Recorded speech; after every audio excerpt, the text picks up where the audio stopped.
Renungan Pagi bersama Allah di Waktu Fajar oleh Ellen G. White 13 Februari 2022. Mari kita berdoa. Bapa kami yang di sorga, Allah pencipta langit dan bumi, laut dan segala isinya, Allah yang maha besar, maha kuasa, sumber segalanya, yang kami sembah selalu melalui anak-Mu yang tunggal, Yesus Kristus. Terpujilah Yesus, anak Allah yang maha tinggi, yang adalah gembala yang baik bagi kami. Pada pagi hari ini kami bersyukur boleh bangun dan berbakti, dan sebagaimana membaca dan mendengarkan nasihat firman-Mu, kiranya ini menjadi pembaharuan bagi masing-masing kami. Beserta kami sepanjang perbaktian ini, kehendak-Mu yang jadi, ampun kami akan dosa dan salah, karena kami berdoa hanya dalam nama anak Allah yang tunggal, Yesus Kristus, yang adalah Tuhan dan Juru Selamat kami. Amin. Renungan hari ini akan dibacakan oleh Ibu Evelyn Janes dari Malaysia. Kepada Ibu Evelyn, kami persilahkan. Selamat pagi kepada semua pendengar Renungan Pagi pada pagi ini 13 Februari 2022. Tajuk Renungan Pagi kita pada hari ini, Allah akan mengangkat dosa. Ayat inti diambil dalam Hosea 11 ayat 4. Aku menarik mereka dengan tali kesetiaan, dengan ikatan kasih. Bagi mereka, aku seperti orang yang mengangkat kuk dari tulang rahang mereka. Aku membungkuk kepada mereka untuk memberi mereka makan. Gembala di daerah timur tidak mengusir dombanya. Ia tidak bergantung pada kekerasan dan ketakutan. Tetapi sambil berjalan di depan, ia memanggil domba-domba itu, dan domba-domba itu mengenal suaranya, serta menaati panggilan itu. Demikianlah halnya dengan Juru Selamat sebagai gembala dengan domba-dombanya. Dengan perantaraan Nabi, Yesus berkata, Aku mengasihi engkau dengan kasih yang kekal, sebab itu aku melanjutkan kasih setiaku kepadamu. Ia tidak memaksa seorang pun mengikuti dia. Bukannya takut akan hukuman atau harapan akan pahala kekal yang menuntun murid-murid Kristus untuk mengikut dia. Mereka memandang kasih Juru Selamat yang tiada taranya, yang dinyatakan sepanjang perjalanannya di dunia, dari palungan di Bethlehem ke salib di Golgota. Dan oleh memandangnya mereka tertarik, dan jiwa mereka pun dilembutkan dan ditaklukkan. Kasih timbul dalam hati orang yang memandangnya, mereka mendengar suaranya dan mereka mengikuti dia. Jalan itu mungkin curam dan kasar, tetapi Yesus telah menjalaninya. Kakinya telah memijak duri yang menyakitkan, agar menjadikan jalan itu lebih mudah bagi kita. Setiap beban yang harus kita tanggung sudah ditanggungnya sendiri. Meskipun sekarang ia sudah naik di hadirat Allah dan duduk bersama-sama di takhta semesta alam, namun Yesus tidak kehilangan sifatnya yang penuh belas kasihan. Dewasa ini pun hati yang lemah lembut dan menaruh simpati terbuka terhadap segala bencana manusia. Dewasa ini tangan yang sudah ditembusi paku dihulurkan untuk memberkati dengan lebih berlimpahnya umatnya yang ada di dunia. Juru Selamat mahu mengalami penderitaan di Golgota agar seorang dapat diselamatkan dalam kerajaannya. Ia tidak pernah akan meninggalkan seseorang yang baginya ia telah mati, kecuali para pengikutnya memilih meninggalkan dia. Ia akan memegang mereka erat-erat. Alfa dan Omega, jilid 6, halaman 97 dan 98. Terima kasih. Terima kasih atas penata layanan Ibu Evelyn. Tuhan Yesus memberkati. Selamat pagi saudaraku dalam Tuhan. Renungan hari ini berbicara tentang Yesus adalah gembala yang baik. Lalu, apa hubungannya dengan Allah akan mengangkat dosa? Judul renungan hari ini dalam bahasa Inggris sebenarnya adalah God will remove our yoke of sin, yang artinya Allah akan mengangkat kuk dosa kita. Kata kuk ini penting sekali diketahui, sebab salah seorang pionir gereja Advent yang bernama E.J. Wagoner menuliskan dalam The Gospel in the Book of Galatians, a Review, halaman 15, paragraf pertama, berbunyi, ada dua kuk, kuk dosa atau kuk setan, dan kuk Kristus. Kuk dosa berat untuk dipikul. Setan adalah tuan yang keras, tetapi kuk Kristus itu ringan, dan bebannya pun ringan. Dia membebaskan kita dari dosa, agar kita dapat melayani Dia dengan memikul kuknya yang ringan. Matius 11 ayat 29 dan 30. Wegener menyatakan ada dua kuk, yaitu kuk dosa dan kuk Kristus. Kuk dosa berat, tapi kuk Kristus ringan. Kenapa? Karena Kristus telah bebaskan kita dari dosa. Tidak ada lagi beban dosa. Apakah artinya kuk? Kuk artinya kerjasama. Testimonies to Ministers and Gospel Workers halaman 246 paragraf 2 menjelaskan. Apakah kita siap untuk membuat apa saja dan setiap pengorbanan dalam kuasa kita untuk menempatkan diri kita di bawah kuk Kristus untuk bekerja sama dengannya dan menjadi pekerja bersama dengan Allah? Memikul kuk sama dengan bekerja sama. Nah, jika disebut kuk dosa, maka itu artinya bekerja sama dengan setan. Dan bila kita memikul kuk Kristus, itu artinya kelepasan, sebab Kristus sudah bebaskan kita dari dosa. Karenanya penting bagi kita untuk memahami mengapa Allah angkat kuk dosa. Allah bebaskan kita dari kerjasama dengan setan dan masuk dalam kerjasama dengan anaknya, yaitu Yesus Kristus. Nah, kembali apa hubungannya kuk dosa diangkat dengan gembala yang baik? Sebab renungan hari ini mengutip dari buku Kerinduan Segala Zaman, buku kedua, bab 52 tentang gembala ilahi. Untuk menolong, mari kita segarkan sedikit cerita tentang orang buta yang sejak lahir yang dicelikkan oleh Yesus. Kita buka Yohanes pasal 9 dan kita mulai dari ayat 6 dan 7. Di sana dikatakan, setelah ia mengatakan semuanya itu, ia meludah ke tanah dan mengaduk ludahnya itu dengan tanah, lalu mengoleskannya pada mata orang buta tadi dan berkata kepadanya, pergilah, basuhlah dirimu dalam kolam Siloam. Siloam artinya yang diutus. Maka pergilah orang itu, ia membasuh dirinya lalu kembali dengan matanya sudah melek. Nah, waktu diketahui oleh orang Farisi bahwa Yesus aduk-aduk tanah dan sembuhkan orang buta pada hari Sabat, berkatalah mereka dalam Yohanes 9 ayat 16 berbunyi, maka kata sebagian orang-orang Farisi itu, orang ini tidak datang dari Allah, sebab ia tidak memelihara hari Sabat. Sebagian pula berkata, bagaimanakah seorang berdosa dapat membuat mujizat yang demikian? Maka timbullah pertentangan di antara mereka.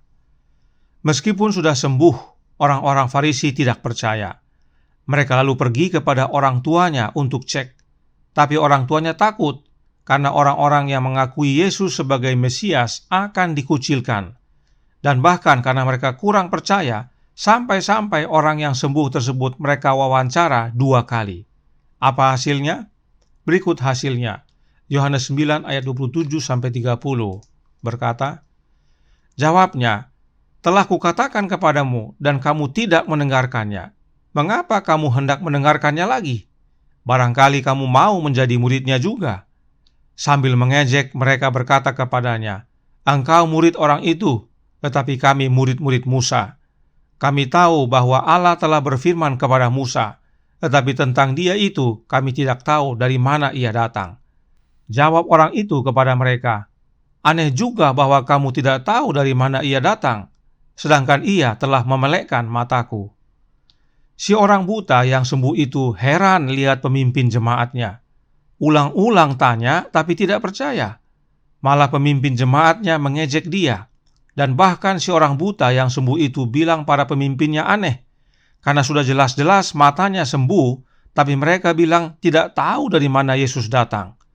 Tidak mungkin orang berdosa buat demikian. Lalu si orang buta yang sembuh itu berkata, jikalau orang itu tidak datang dari Allah, ia tidak dapat berbuat apa-apa. Apa yang terjadi gara-gara omongan si orang buta yang sembuh itu? Kita baca Yohanes 9 ayat 34. Dikatakan, jawab mereka, engkau ini lahir sama sekali dalam dosa, dan engkau hendak mengajar kami? Lalu mereka mengusir dia keluar. Pemimpin jemaat mengusir anggotanya gara-gara anggotanya percaya bahwa Yesus datang dari Allah. Istilah zaman sekarang adalah anggota gereja dipecat dari keanggotaan jemaat gara-gara percaya Yesus adalah anak Allah yang sesungguhnya. Semoga saudara mulai melihat makna mengangkat kuk dosa dengan gembala yang baik. Apakah para pemimpin jemaat tersebut adalah gembala yang baik? Apakah mereka dapat disebut gembala yang baik dengan mengusir anggotanya? Roh Nubuat menjawab dalam Kerinduan Segala Zaman buku kedua halaman 93 paragraf pertama. Dijelaskan, Kristus mengenakan nubuatan-nubuatan ini pada dirinya sendiri, dan ia menunjukkan perbedaan yang mencolok antara tabiatnya sendiri dengan tabiat para pemimpin Israel. Orang Farisi baru saja mengusir seorang dari kandang, karena ia berani bersaksi mengenai kuasa Kristus. Mereka telah membuangkan satu jiwa yang sedang ditarik oleh gembala yang benar kepadanya. Dalam hal ini, mereka telah menunjukkan bahwa mereka sendiri tidak mengetahui pekerjaan yang diamanatkan kepada mereka dan tidak layak diberi kepercayaan sebagai gembala-gembala kawanan domba itu. Perhatikan, orang Farisi mengusir domba dari kandang, padahal domba tersebut Yesus sedang tarik ke dirinya. Itu sebabnya Roh Nubuat berkata, mereka tidak layak jadi gembala kawanan domba. Bahkan Roh Nubuat menyatakan yang berikut ini, masih dalam buku Kerinduan Segala Zaman, buku kedua, halaman 94, paragraf 2. Dikatakan, orang Farisi tidak masuk melalui pintu. Mereka memanjat ke dalam kandang domba, berbeda dengan caranya Kristus. Mereka tidak memenuhi pekerjaan gembala yang benar. Imam-imam dan penghulu-penghulu, ahli Taurat dan orang Farisi merusak padang rumput yang hidup dan menajiskan sumber air kehidupan. Tepat benar perkataan yang diilhamkan melukiskan gembala-gembala palsu itu. Yang lemah tidak kamu kuatkan, yang sakit tidak kamu obati, yang luka tidak kamu balut, yang tersesat tidak kamu bawa pulang, yang hilang tidak kamu cari, melainkan kamu injak-injak mereka dengan kekerasan dan kekejaman. Yeskel 34 ayat 4. Gembala-gembala yang seperti ini bukan angkat beban anggota, tetapi malah menindas anggota dengan beban lagi. Perhatikan, orang-orang Farisi disebut memanjat ke dalam kandang. Tentang hal ini Yesus berkata, sesungguhnya siapa yang masuk ke dalam kandang domba dengan tidak melalui pintu, tetapi dengan memanjat tembok, ia adalah seorang pencuri dan seorang perampok. Artinya, gembala-gembala palsu tersebut bukanlah pintu. Mereka bukanlah pintu keselamatan. Mereka hanya bisa curi, rampok, dan menindas. Bagaimana dengan Yesus? Yohanes 10 ayat 9 menyatakan, Akulah pintu. Barang siapa masuk melalui aku, ia akan selamat, dan ia akan masuk dan keluar dan menemukan padang rumput. Yesuslah pintu, yaitu pintu keselamatan, dan pintu tersebut hanya satu. Hanya Yesus jalan masuk ke dalam kandang kasih karunia. Mengapa hanya satu? Kerinduan Segala Zaman buku kedua halaman 95 paragraf 2 menjelaskan. Tetapi siapa yang masuk melalui pintu, ia adalah gembala domba. Kristuslah pintu dan gembala itu. Ia masuk sendirian, oleh pengorbanannya sendirilah ia menjadi gembala domba. Inilah dasarnya mengapa hanya ada satu pintu dan satu gembala. Sebab hanya Yesus yang mempunyai jasa pengorbanan untuk kita. Oleh pengorbanannya, kita menjadi milik Yesus, kawanan domba-dombanya. Oleh pengorbanannya, kita dibebaskan dari dosa dan pikul kuk Kristus yang ringan. Bahkan, Kerinduan Segala Zaman buku 2 halaman 92 paragraf 3 menjelaskan, yang hilang akan kucari, yang tersesat akan kubawa pulang, yang luka akan kubalut, yang sakit akan kukuatkan, serta yang gemuk dan yang kuat akan kulindungi. Aku akan menggembalakan mereka sebagaimana seharusnya. Aku akan mengadakan perjanjian damai dengan mereka. Inilah gembala yang baik. Inilah Yesus. Dia pulihkan kondisi domba-dombanya agar sehat dan selamat. Sungguh berbeda dengan para pemimpin jemaat. Gembala yang baik rela berkorban demi domba-dombanya, bahkan menyerahkan nyawanya bagi domba-dombanya. Meski hanya satu yang hilang, dia tinggalkan 99 di kandang untuk pergi mencari satu yang hilang tersebut. Nah, apakah masih ada harapan bagi gembala-gembala yang palsu? Oh, masih. From Eternity Past halaman 125 paragraf 1 berkata, Gereja Kristus telah dibeli dengan darahnya, dan setiap gembala yang diilhami oleh Roh Kristus akan meniru teladan penyangkalan dirinya, terus-menerus bekerja demi kesejahteraan tanggung jawabnya, dan kawanan domba akan makmur di bawah asuhannya. Para gembala dalam gereja perlu diilhami oleh Roh Kristus agar memiliki kehidupan yang serupa dengan gembala yang baik, yaitu Yesus Kristus. Sebab meskipun Yesus telah kembali ke sorga dan melayani di hadapan Bapa sebagai pengantara kita, tetapi oleh Roh-Nya, Yesus masih menggembalakan umat-umatnya. Satu lagi kita baca dalam Testimonies Treasure volume 1 halaman 322 paragraf 2 berkata, Roh Kristus di dalam hati akan mencondongkan setiap kuasa jiwa untuk memelihara dan melindungi domba-domba di padang rumputnya, seperti seorang gembala yang setia dan sejati. Ini bukan hanya untuk para pendeta atau gembala, tetapi untuk kita semua. Sebab Alkitab berkata, tetapi kamulah bangsa yang terpilih, imamat yang rajani, bangsa yang kudus, umat kepunyaan Allah sendiri. Dan kita semua bisa memiliki Roh Kristus dalam hati kita, dan karenanya kita dapat memelihara dan melindungi domba-domba Yesus di padang rumputnya. Karena itu, kita semua punya peran untuk pelihara dan lindungi domba-domba Allah. Renungan hari ini berkata, Yesus tidak pernah tinggalkan orang yang baginya Yesus telah mati, kecuali orang tersebut memilih untuk tinggalkan Yesus. Kiranya ini menjadi pembaharuan bagi para pendeta dan juga para umat sekalian. Tuhan memberkati, saya bawa dalam nama Yesus. Amin. Mari kita berdoa.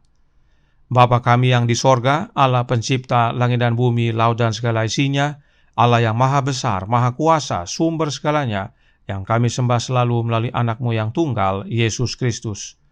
Terima kasih atas pekabaran yang indah pada pagi hari ini tentang gembala yang baik yang mengangkat kuk dosa dari kehidupan kami. Dan itulah yang Yesus lakukan. Manusia seringkali menjadi gembala yang palsu, gantinya membantu beban umat-umatnya atau domba-domba, malah menindas dan mengusir.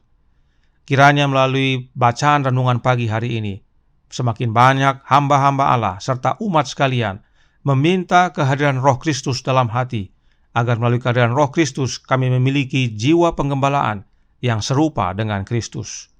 Beserta kami ya Tuhan sepanjang hari ini, hadirlah dalam hati kami ini kehendak-Mu yang jadi, ampun kami akan dosa dan salah, karena kami berdoa hanya melalui nama anak Allah yang tunggal, Yesus Kristus, yang adalah Tuhan dan Juru Selamat kami. Amin.